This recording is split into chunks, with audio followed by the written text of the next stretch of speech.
बेटा, देखो तो मुझे बुखार है क्या? अपने हाथ को उसकी तरफ बढ़ाते हुए अम्मा ने पूछा। बेटा ऑफिस जाने की हड़बड़ाहट में अनचाहे भाव से अम्मा के हाथों को छू नहीं तो कह जल्दी से आगे बढ़ जाता है।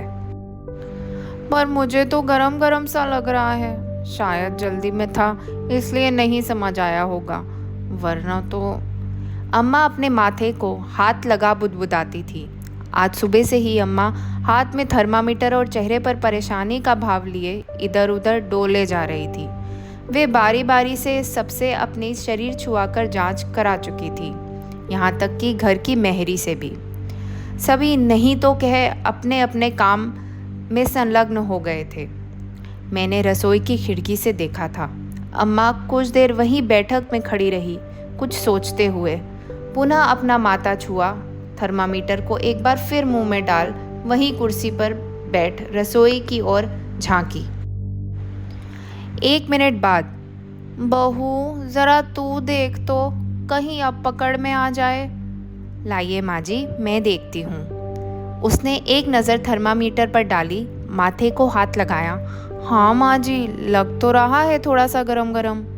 देखा, मैं कह रही थी ना, पर कोई सुने तब ना। बहू एक तू ही है जो। अम्मा बच्चों सी हल्की सी साथ बोली थी। अच्छा अम्मा, आप कमरे में चल आराम करो, मैं दवाई और चाय नाश्ता वही ले आती हूँ। हाँ हाँ बहू, यही ठीक रहेगा, कहती हुई अम्मा चेहरे पर संतुष्टि का भाव लिए चली गई थी। मेहरी से ना देखा गया तो पूछ ही बैठी, मर मालकिन उन्हें तो कोई बुखार ना है, बस वहम है, मैंने खुद देखा था। फिर भी आपने हाँ में हाँ मिलाई, और ये विटामिन की गोली, मैं कुछ समझी नहीं।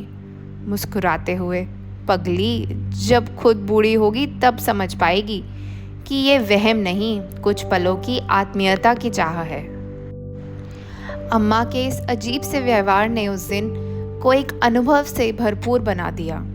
बेटे को अपनी माँ के प्यार और देखभाल का नया दृष्टिकोण मिला, जो व्यावसायिक दिनचर्या के बीच भूल गया था।